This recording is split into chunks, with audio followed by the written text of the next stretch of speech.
we've got your Raiders covered. Knock on wood if you're with me. This is Silver and Black Tonight on CBS Sports Radio 1140. And now, here's your host, Scott Gobranson. Welcome back. Silver and Black Tonight on this a bit chilly Christmas Eve. Hope you're having a wonderful Christmas Eve and having a little spiked eggnog for me or whatever it is that you enjoy from a libation standpoint on Christmas Eve as you wait for Santa to come down the chimney. Or if you don't have a chimney, to come in the door. Just be careful with your weapons. It's probably Santa, not somebody with ill intent. Anyway, plenty to be thankful for as the Raiders go to their home away from home, Los Angeles, and beat the Chargers on Sunday for the season sweep with a 24-17 victory. In the last visit in the soccer stadium. That's right. The last visit in the soccer stadium. Again, welcome back, Silver and Black Tonight. Santa's on his way edition. Scott Gobranson, Chaz Osborne. And Santa has already delivered an early present to Chaz and I. Special guest edition. No, it's an early present as Kelly Kriner joins us on this rare Tuesday night. Great to be back with you again. Kelly, you're here at night. You're a mean one. Yeah, had a little free time in the schedule. You know, you guys need that holiday ratings boost, so that's what I'm here for. Kelly, did you come in to apologize to Raider fans for telling them they were going to get destroyed on Sunday? Is that why you're here tonight, or are you here to talk about Hunter Renfrow? Yowza. I mean, I already sent out Mo the thing for his gold jacket. So I mean, okay. That's surprisingly, you can pick those up at I think it was Blazer Depot for $69. Blazer, I love that link that you posted. I'm like, we got to get green ones, just to hang out. Anyway, Kelly, great to have you here, man, for a nighttime show. Chaz now has someone to hold hands with. It's great. Well, guys, the Raiders got some offense this week. Yes. We're going to go over the highlights during this segment real quick, and we'll comment on them. Also hear from John Gruden and Derek Carr. But give me your initial thoughts about the game before we get to the sound. Your initial thoughts about the game, Chaz, as far as how it all unfolded. I was, somewhat negative. The first half went so well, and I was like, yeah, but so what? Every first half has gone well. It's been the second half that has not gone well, but they did enough to win. What are your thoughts? That was the Triple G. That was the original Gruden grinder game plan in full effect, right? God. Everything he wants to do, his long sustained drives. His Triple G's trademark, by the way, by a fighter. Oh, okay. I was just kidding. Erase that from memory. No, I thought it was great. Like I said, I was in the locker room after that Jacksonville loss in the last final game in Oakland, and you could just tell those guys they were really disappointed. They really wanted to go out in a different way, and I just had that feeling that they were going to give one last, and to the Los Angeles Raider fans. They were going to give them the final send-off that they should have given the Oakland fans. Kelly, what about you? What did you see yesterday that surprised you? Well, I mean, it was obvious from the get-go that they were selling out to stop the run. The first game they ran all over them. For me, the most surprising thing was the fact that, like, you saw Rivers having trouble with the crowd and everything. Wow. You kind of expect that because San Diego Chargers don't really have any fans, and all the Raider fans were going to go. I'm just surprised it took them so long to get away from the run on their game plan. It's like after the first drive, you're like, this isn't going to work. Yeah. They just kept trying to run up the middle, and I'm like, what are you doing? Maybe because their offensive coordinator is Shane Steichen, who's a UNLV quarterback, so maybe that's where he learned his offense. Right? Well, but yeah, I mean, I agree with you. It was shocking, and I just thought I saw pockets of the Chargers that had quit.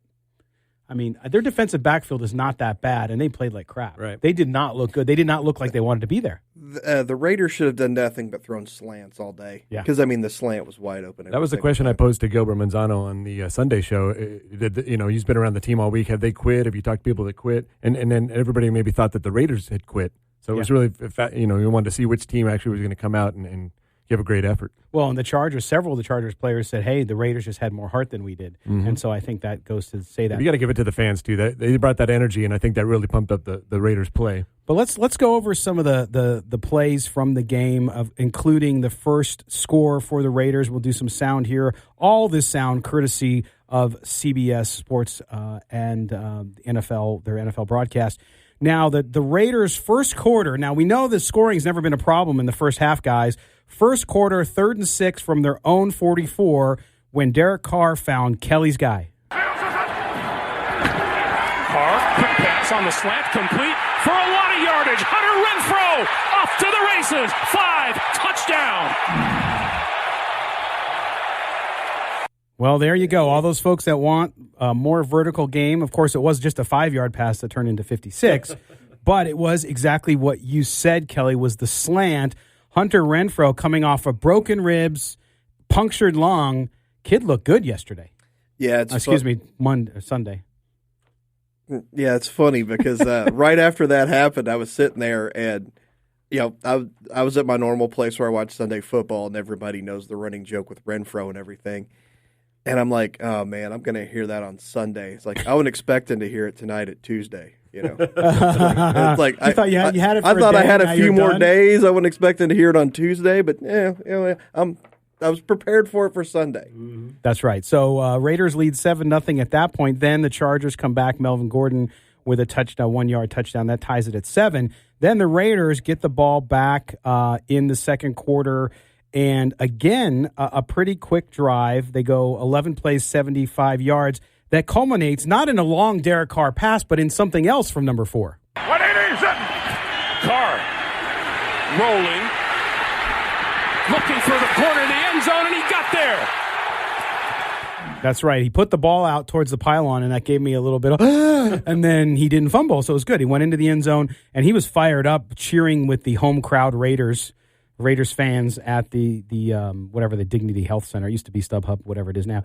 And he went in there, he scores that, and all week, guys, the conversation around Derek Carr, which is still going and reached a fevered pace, everyone said the same thing. Michael Lombardi said on the Sunday show, he said, look, you got to use your feet to make plays. That time, Derek Carr did. Yeah. Well, that play last week probably should have won the game against Jacksonville when he ran for that first down. And so he actually all season he has kept plays alive with his feet. Unfortunately, it just hasn't produced a lot of results. He should have stayed in bounds last week. That's what he should have done. He did. But you saw, there was still hesitation on that run, though. It's still like it took a second for him to actually get there to do that. A few years ago, he just would have kind of been off. And it's that delay there where he's missing those little windows for those little things to where, and that's what, yes, he did it. And I was actually waiting for him to get flagged for throwing the football into the stands or something. Right. But no, it was just that little delay is what kind of everybody's worried about. That was one of his best passes of the day. Yeah. Well, I made the comments like he threw it into the second deck. Then I'm like, wait, does this place have a second deck? I was like, I honestly don't know. They do have a They small got an overhang second deck in the end zones, but they tarp them off because they can't sell the seats. So, but yeah, so Carr does that, and that's the thing too. We heard a lot, of course, after the game on Sunday, and then all day Monday coming into Tuesday. All the people, again, we talked about Sunday.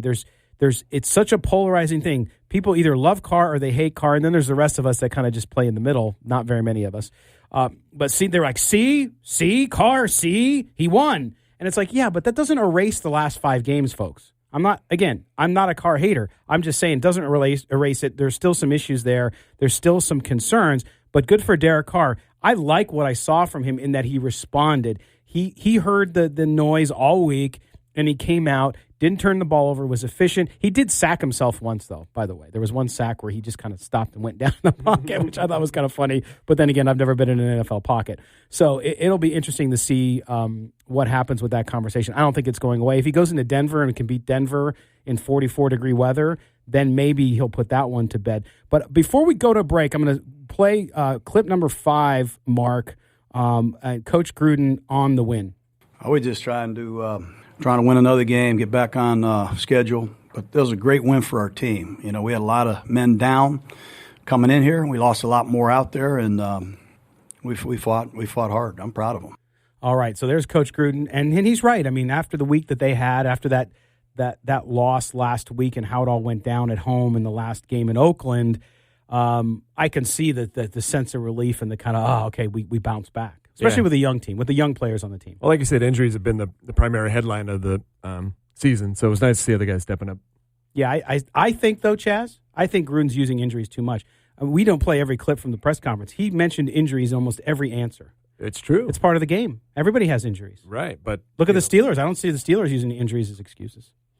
well, you're not focused on the Steelers 24/7 like we are with well, the no, Raiders. but they're not. But they don't talk about it. They aren't mentioning it at all. It never. I mean, it never pops up. But injuries, no, there's no doubt that the Raiders would, I think, might have 2 more wins if they don't have the injuries they have. No doubt about it.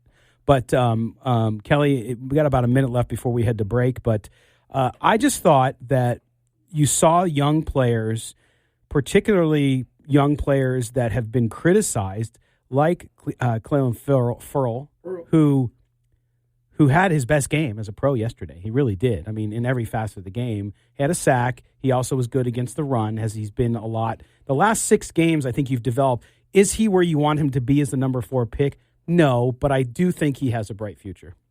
Well, I mean, I don't know. I mean, I think if you could get some honesty out of Gruden and Mayock, I think he's about right where they expected him to be, because I don't think – I mean, yeah, they took him with the 4th pick.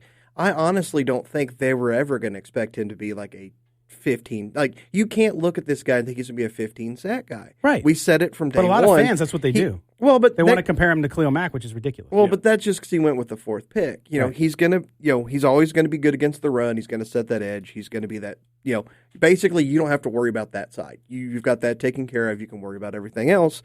And that's kind of what he's done. I mean, you want a little bit more on the numbers side, but it's not like it's not like they were expecting, 8 sacks this year, 10 sacks this year, 15 next year. Right.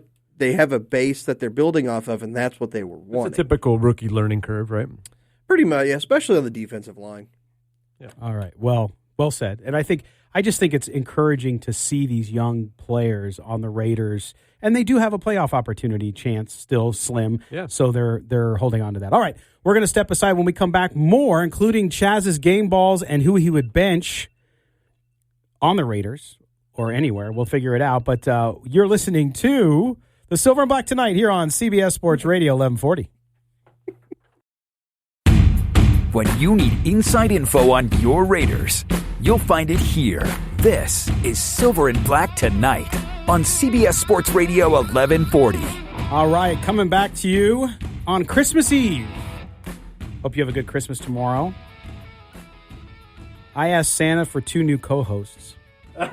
No, I'm kidding. Santa brought me my gift last year when he brought me these 2 guys. I'm so thankful. Anyway, we're back here, Silver and Black Tonight, on CBS Sports Radio 1140. On the dials, the man, the myth, the legend, Mr. Mark Bonilla. Thank you, Mark, for everything you do, and Merry Christmas to you and yours. Happy holidays to all you guys. Thank you very much. And we have lots of holiday cheer inside us. So let's let the other part of the game, guys, that I want to visit is the just ridiculous number of Raider fans at the game. They always joke about LA being another Raider home game, but yesterday I just was thinking about it, looking at the video again because I couldn't believe it. Right, so I'm like, I got to go back and look at it. And that one gal, I got to look up her name on Twitter with the big hair, was awesome. But so I'm sitting there. I'm off this week for the most part. So Monday I'm watching the video. I go back. I watch plays. I watch all this stuff. So on Monday I'm watching the crowd thing because I'm watching the game, and Gumbel and Trent Green kept talking about how many Raider fans there were. Yep. And even Gruden in his post-game press conference, number 6, Mark, Gruden in his post-game press conference talked about how many fans and how loud it was for them. It's great to see the fans, the Raider fans. Really appreciate them coming out. We've had a tough stretch here the last few weeks, and we needed all the help we could get. And it was cool seeing them out there, and looking forward to getting in the parking lot and saying hello to them. Yeah. I said on Sunday's show, the fans would bring it. It's a L.A. Raiders. It's still their town. It's still their crowd. And you saw Rivers having a difficulty hearing the play calls coming in from the sidelines, and then you saw the players are having difficulty hearing Rivers calling the checkdowns at the line. Yeah, but what's interesting too is it was so noisy, but at the same time, it's one of those deals where people were talking about, this is actually the farewell game, right? This is actually the farewell. And it's like, no, they're going to play in L.A. every year. Right. So L.A. Raider fans don't have to say goodbye to the Raiders because they'll be playing there, of course, and playing here. But it was fantastic to see that noise when Rivers is going like this around his helmet, and of course people can't see me because we're on the radio. But they're waving, they're waving their hands. They're waving. Yes, I've had my Christmas Eve drinks. They're waving. He's waving his hands because he can't hear. And then in the post-game press conference, Kelly, Rivers, he talked about the difference for the young guys playing in that soccer stadium versus when they used to play in San Diego. Yeah, that's what really caught me was, because he's out there and he's like, he goes, these young guys don't understand what it used to be like. San Diego's a great fan base. He sounds like a great used car salesman at the time, trying to convince everybody that San Diego used to be a great, home field. But, you don't expect that. I saw something to where they were actually playing crowd noise at the Raiders practice this week. And they're like, why are we doing that? It's a road game. They're like, oh, no, it's a home game. Yeah. It's a home game. The players were like, this will be a home game. Everybody knows that already. Yeah. And that's as bad as the Chargers, I think, are going to wind up being in L.A. I think it's going to be just a bad situation. It can't be any worse than what they're in now. Yeah.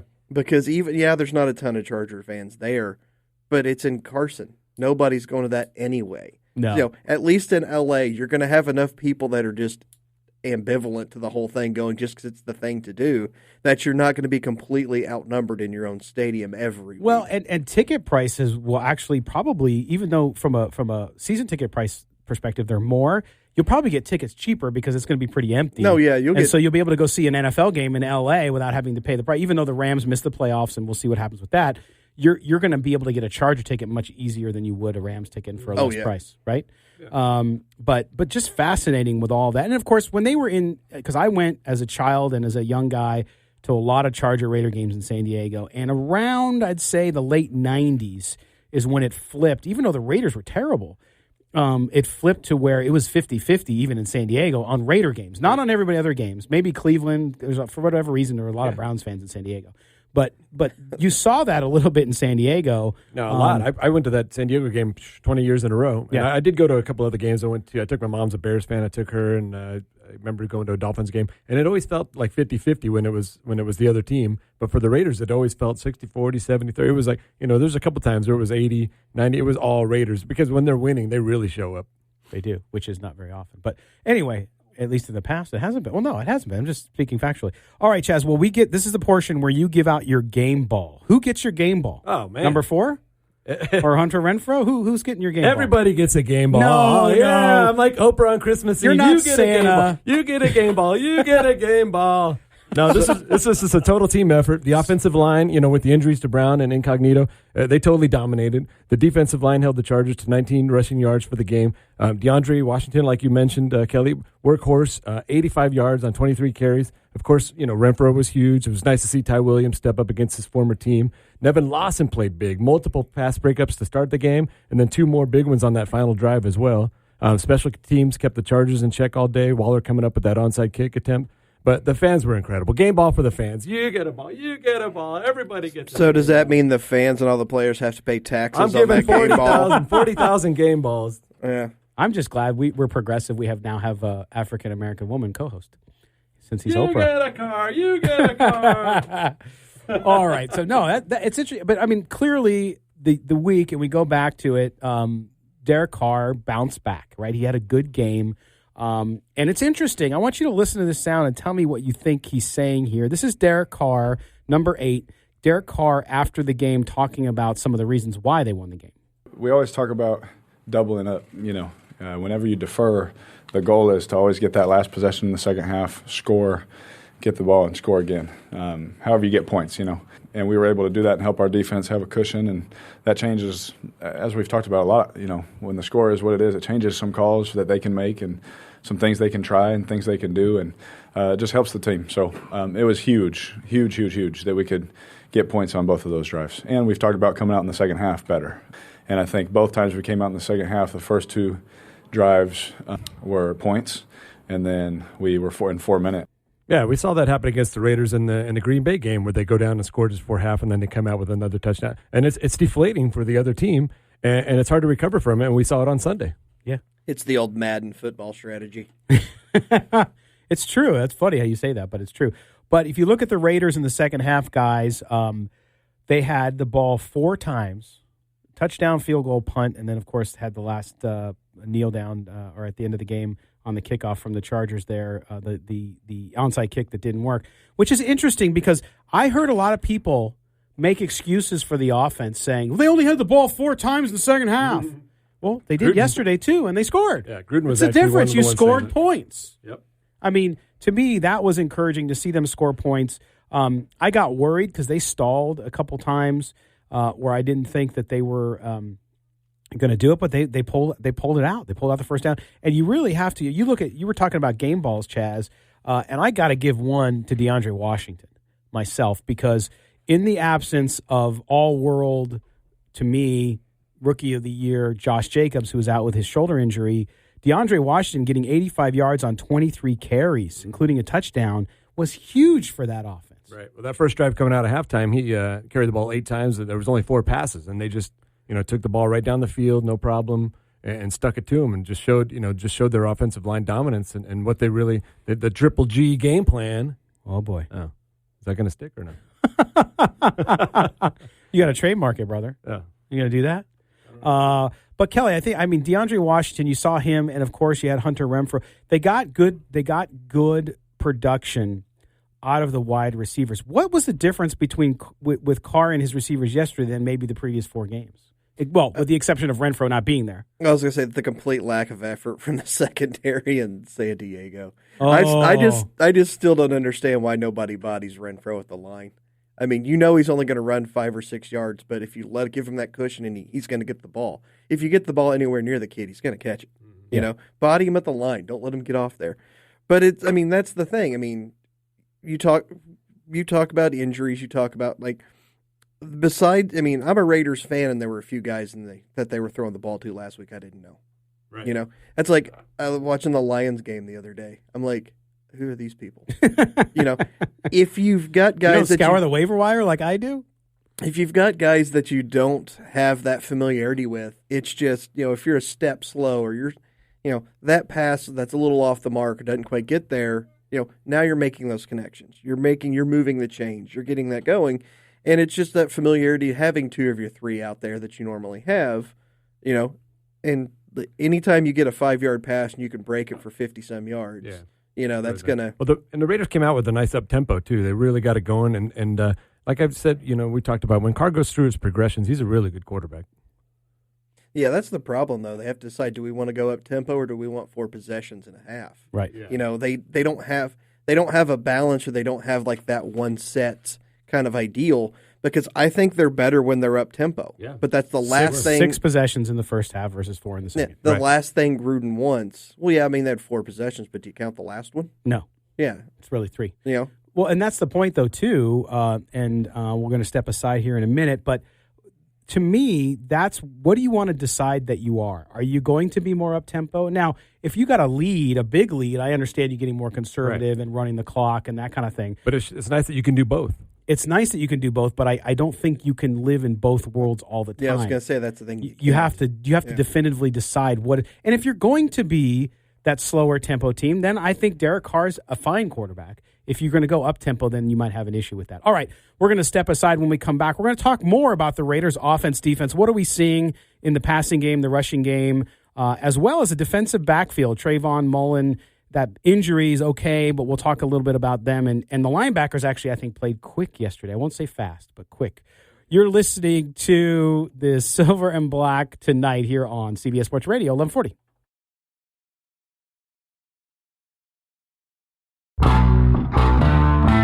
From Allen to Zog and all the Davises, Jacksons, and Woodsons in between, we've got your Raiders covered. This is Silver and Black Tonight on CBS Sports Radio 1140. Welcome back to the Silver and Black Tonight here on Christmas Eve. We are in the studios of Sports Radio 1140. Of course, that's CBS Sports Radio in Las Vegas as we get prepared for tomorrow's big morning. Well, at least for me, I got young kids, so it means a long night and an early morning tomorrow as Chaz and Kelly sleep through and have fun. But no, nonetheless, Merry Christmas, guys. Well, some of us have to work Christmas morning. You do have to work Christmas morning? Yes, Are you I open do. Christmas morning? Yeah. 365, man. Are you? Yeah. Wow. That's cool. Okay, well, maybe I'll come down. I might need to get out of the house. I'll be there 10 a.m., man. Okay, we'll be there. I love it. Okay, we're back. We're talking Raiders football, and I wanted to get back to some specifics in what we saw because I think, the offensive issues that you had over the last 5 games, and I say 5 because even though they beat Cincinnati, that second half drought really, except for the one score that they had to come back and win that game, or I should say to win that game, they have not been firing on all cylinders. It's been a struggle to score points in the second half. So I wanted to spend some more time on that. And one of the things, one of the focal points, I should say, has been Derek Carr, which, again, it's not fair because there are a lot of things at play. You have a lot of players that aren't performing. You have coaching. You have play calling. You have all those things we talked about with Mo on this past Sunday. But they did ask Derek Carr post-game about bouncing back and how he kind of was focused on it. And I wanted to play clip number 10 here on Derek Carr and him coming back from the precipice. I really hope that the message, and I mean this with everything in me. I don't really do these same things a lot. I really hope the message is that's the culture that we have now. Everything we've been through, let's not sugarcoat. We've been through a lot of crap, right? And it is what it is. Nobody cares at the end of the day, but we have. And to say that we're still playing Week 17 for something, like that's unbelievable. Like that's really a good thing because I've been on teams in the past where we were in those moments, we lose a couple games in a row and like, oh no, this team never did that. Like to come here and to beat these guys twice this year, that's not easy. They had their full defense out there. They're completely healthy and our guys are still being able to make plays and do things like that. And I hope that that's the message. Like really what we've been through, what our team has been able to accomplish. Like no one thought we could do that. Let's be honest. No one thought we'd play Week 17 for the playoffs. Let's just keep it real. There's Derek Carr keeping it real. And I don't disagree with him on a lot. I mean, some of it was fluffy team stuff, and I get that. I'm not faulting him at all. But I do. I mean, before we went to London and broadcast from there, our show, we thought they could be 1-7, they could be 2-6, all this stuff. And for them to even though they got to get a lot of help to make the playoffs this coming Sunday, the fact that you're even having that conversation is pretty remarkable. No, regardless, playoffs or not, I think these last 2 games are the kind of thing that can galvanize a team on the rise, and they'll use this momentum in the offseason and carry it into next season with a purpose and a hunger. Yeah, you would hope so. I mean, Kelly, so beating the Chargers twice, the first game obviously a lot closer and a better game, frankly, despite all the turnovers by the Chargers. But yesterday, them going down there, it was a home game. It's almost like the pressure of trying to win that last Oakland game was a little much for them. They get out of town, but yet they have a supportive crowd, and that seems to have helped them. Yeah, the crowd was nice, and like you said, they looked good. Is it just me, or in that whole press conference, Derek Carr just sounded surprised that they won? Just the way seriously, just the way he's talking, like he's got that in his voice, like he's surprised, he's shocked. Well, but I mean, yeah, they beat the Chargers, man. The Chargers are not good this year, right? You said the Chargers were going to destroy them. Oh, I said I thought the Chargers would beat them. You said the word destroy. Well, yeah, but I said Austin Eckler would destroy. Which, if for some reason they decided the guy's wide open every time they don't. That's a tough game. It's a tough game. It's a division game.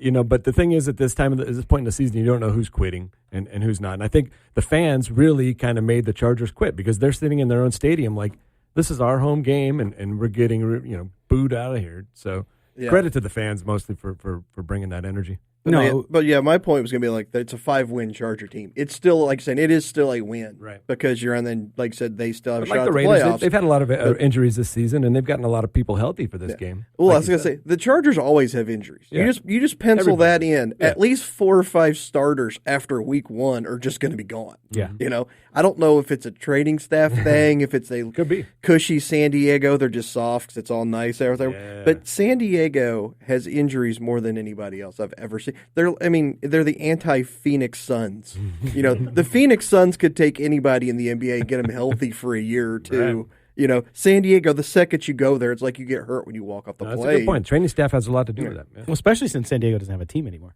Who? They still do. They got 1 week left. It's Los Angeles. They're Los Angeles, but that's okay. Are they playing in Los Angeles? No, I'm playing in Carson. Until you, what's my rule? That's until right. your You did say your that. stadium's built, did say you that. still are your old city. Okay. It's I like got it's it. still the Oakland Raiders for one more week to be. At least one more week. We'll see. And we're going to talk about kind of the playoff opportunity for the Raiders to close out the show after the next break. But Hunter Renfrow, of course, had a big game. And coming back from the injury, the Hall of Famer, according to Momotin, yes. But he had a big game and really yards after the catch, right? The 56-yard touchdown pass was really a 6 or 7 yard pass that he then ran. And he put on the Jets, man. He looked good. Here's what Carr had to say about, because to me, one of those things where the receiver and the quarterback, they have to be in sync. Number 9, the quarterback has to be in sync with the receiver, and I think that's part of the issue with the Raiders.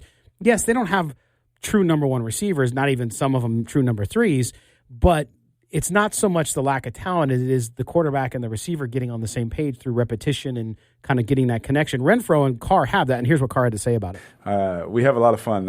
He's one of my best friends. We've spent a lot of time together. We're very, very close, play a lot of games together, all those kind of things. But we also work very, very hard at what we do. We're always in communication. Today, something that we worked on, the play he got hurt on is the same play he converted a third down for us on. Not the same play, same kind of look, same kind of deal. And just minor tweaks here and there, him and I just getting better together. We're able to catch the ball, just get the first, and he's still with us, right? And those are huge things. But obviously the chemistry is there. There's no denying that. Yeah, and it was great to see those two pick up right where they left off, right? Absolutely. And I think Renfrow and Carr, I mean, hearing Derek Carr after the game, of course you're going to sound more excited and happier after a win. But the last 2 weeks, and we talked about it on Sunday, the last 2 weeks, psychologically, it's like almost like he was just ready to explode and kind of fed up and this kind of stuff.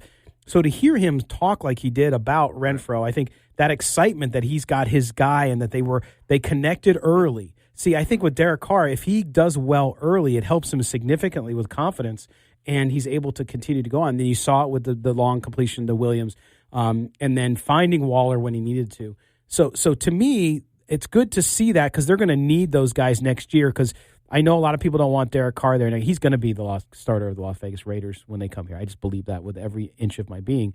And so I want to make sure that they are in sync, and sure enough, they are so far. Yeah, it's one thing, if Renfrow really is his friend like that, Derek Carr should not have let him dress up as Captain Marvel for Halloween. But it's his security blanket. It's his dump off. It's if he gets panicked, he knows he's going to be there. And when that's gone, you're like, oh, God, where's it going? Because Waller's the other one, but you're doubling Waller. You're never going to double Renfrow. Nobody's ever going to be like, we got to double that Renfrow kid. No. So he's always going to be that safety valve. And when that's gone, you start to panic a little bit in the pocket, and that's when things fall apart. That's a great point. That's the thing that we didn't know what was missing these last 4 terrible-looking games. That's a perfect point. If his safety net his binky's not there. And that is binky. Oh, my God. But that slant pattern over the middle on third down, in most cases, is going to be there. I mean, to the point of, unless you're a guy that commands a double team, which, like you said, he's not going to. Carr's 14 touchdown passes on third down leads the league this year, too. 14 touchdown passes on third down. Well, it's okay to score on first and second as well. Yeah. He just rains on your parade, Chaz. I mean, it's Christmas Eve, and you're a mean I'm one. going to stop bringing up positives, I guess. No. Hey, you only all negative show. It'll be great for listeners. You only get me a couple Tuesdays a year, so you got to enjoy it. All right, we're going to step aside when we come back. We'll close out the show talking about something very positive, Chaz, and that is the Raiders' playoff chances and their opportunity to get to the postseason this year, their last year in Oakland. You're listening to the Silver and Black tonight here on CBS Sports Radio 1140. Raider Nation rallies with us. This is Silver and Black tonight on CBS Sports Radio 1140. Welcome back. Silver and Black tonight, where the stockings are hung with care in the hopes that a playoff berth might be there. Okay, I see. Sunday I did 'Twas the Night Before Raider Nation Christmas. Now I'm doing all kinds of crap. They got to shut me up, guys. Hey. All right, but no, there we go. So You're in the spirit. That's good. That's right. It's Christmas Eve. We're having fun here. We're having a toast with some. It's a lot happier for Raider fans after a win like yes. Sunday and for Christmas. Yes, and it goes all through the week. Everybody's having a good time. And the holiday season's about hope and cheer, and there's still some playoff hope out there. Yeah. There is, and we have again Mark Bonilla, who is producing and engineering our show, and he's also a bartender today. Yes, he's got a full bar behind the board, and he's dishing out some holiday cheer. I know better. I know. I know when I but have we to tip it back. We're just just tip it back, bro. Tip it back. It'll solve all your problems. There you go. All right, but we are talking playoff football, as Kelly mentioned. So the Raiders still have a chance. I mean, think about it. That 4-game losing streak that ended on Sunday with the win in Los Angeles against the Chargers, kind of everybody's playoffs. Yeah, they're not mathematically eliminated. Was the kind of line the last couple of weeks, and here we go. We roll into this coming Sunday, and the Raiders need 3 things to happen. Well, 4 things for them to be in the playoffs. One, they got to take care of business. They got to beat the Denver Broncos in a cold Denver in Mile High Stadium or whatever they call that stadium now, at Mile High Field, whatever. They got to beat the Donkeys, as Raider fans call them, up in Denver. So that's number one. You got to get that done. That's the only one thing you can control. Then they need the Steelers to lose. They need the Tennessee Titans to beat the... Who are they playing again? Houston. Texans, who are going to sit everybody. Actually, no. No, they're not. Bill O'Brien came out yesterday and said that, well, of course, that could change minute by minute because the second you get out there, one person get hit or something, everybody's going away. Set him down. But Bill O'Brien came out yesterday and said, we're playing to win the game. Division rival, want to try to keep them out of the playoffs, all that coach speak, but we'll see what happens when the game plays. And so, which is good news for Raider fans because you need Tennessee to lose. Now, the problem is, like you said, I've seen this happen in previous Week 17s where it's like, yeah, we want to win the game. They play the first quarter and they're getting beat, or it's a close game, and then they pull everybody, and then the game gets away from them. So we'll see how that all goes. And then they need an Indianapolis Colts win as well, and then the Raiders are in the playoffs. Can you imagine? So, guys, what out of all of those things, to me, I think the most difficult thing, of course, is the Raiders beating the Broncos. Yeah, their line opens Sunday morning -4.5. 4.5. So the Broncos are playing a lot better ball the last few weeks too. I don't know if it's Drew Lock getting in there and the team kind of rallying around him. The defense has looked a lot better, more playing inspired ball. So it's actually going to be a really tough game. We talked with earlier the first game of the season actually with the reporter from Denver, Benjamin Albright. Yep. Yeah, and I thought maybe it'll be that time of the year when the Broncos. He's going to be with us Sunday. 5-10, and they got Drew Lock in there. We got a chance of picking off an easy one, but it doesn't look so easy now with the Broncos. The last few weeks, they're really playing inspired ball. Oh yeah, I mean it's the quarterback play. Drew Lock has not. I mean he's been a stabilizing force. We'll put it that way. He's looked good, looked bad. Rookie quarterback though, but it's a little bit of juice, and I think that's the one thing Denver was missing. Well, and also if you're on the Denver offense, you knew how the season went, that they were going to be auditioning for roles. If they want to stay with the Broncos, they got to show the coaching staff something. And so from that standpoint, that has benefited them, and then the defense has played well. So guys, I look at it as sort of buying a lottery ticket, or maybe not a lottery, maybe a raffle ticket, where your odds are not awesome, they're not terrible, they're somewhere in the middle, and so I wouldn't count on it, but it's not out of the question. We're in Vegas and you didn't go with the slot machine? Yeah, slot machine. Yeah, because when you put money in a slot machine, you're losing money. It says right up there, 98% payback, 97. Right. Like, people will fight for a 99. They're like, we're taking 1% of whatever you put in here, and people will fight for that chance. Yes, they will. And to me, though, that looking at that, it's I'm going to bet Paul Ihander, our program director here, as he gets ready to go home for his Christmas Eve, we were talking about it, and he said, I'm going to go bet that 5-team parlay. Right? You would have won it on Sunday. You would have won it on Sunday because I think $20 would pay maybe just around $600 or a little less than that on that here in Vegas, depending where you get it. Right. Well, I mean, 5 something. It depends on what you're doing because I mean, those you're going to be taking teams money line. You're going to. So I mean, it's if you just do points, if you do spread straight. Parlay. Spreads ain't gonna. I mean, if you bet the spread, you're not betting what they need to win, though. That's what I'm saying. That's true. Yeah, you got to do money. And yeah, your 5-team parlay, something like that. If you get a couple plus money lines, might hit 600. But Yeah. but We'll no, see. yeah, I mean, you're going to be, and like I said, the second, if Watson's out there, he gets blindside smashed, he could be gone. Yeah. I think the Ravens backups still beat the Steelers because Hodges is going to be playing. I mean, that game could end 3-2. Duck. And it wouldn't really shock anybody. So I mean, it is like, I'm on board, man. It's doable. It's doable, and I think most of all, Chaz, we got about a minute and a half left here before we go home for Christmas Eve. Good for the young players to taste it, right? Yep. And understanding that losing close games during the rest of the regular season puts you in a position to where you might be at this point where, boy, if they would have won one more, maybe two more games that they could have had a chance to win, they might already be in the playoffs, or that's at least in a great better point. position. That's the thing that'll carry off into the offseason workouts and then the preseason and then in the next season. They've got that in the back of their mind. They had a taste. They were that close. And the hunger is just going to grow. And hopefully, that'll carry over to the next season. And they're all going to play harder because they know what it takes to get there. They will. All right. God, So the things in the narrative with the Derek Carr going into the cold weather, we'll see how that goes. No, that's one of the big things. He has not won. He's only won in Denver once, by the way. So we'll see how that goes. But hey, they're in a good position. They have a chance at the playoffs. That's what you want. Buy him some mittens. Buy him some mittens. That's right. All right. We're going to close out the show now, guys. We'll be back Sunday, Silver and Black today, 8 to 10 a.m. here on CBS Sports Radio, 1140radio.com. Benjamin Albright will be here to talk about the Broncos. We'll talk about the week that was in Raider Nation. Have a Merry Christmas, everybody. For Kelly Kriner and Chaz Osborne, I am Scott Branson, and our producer and engineer, Mark Bonilla. We thank you guys. Take care and have a wonderful, wonderful Christmas.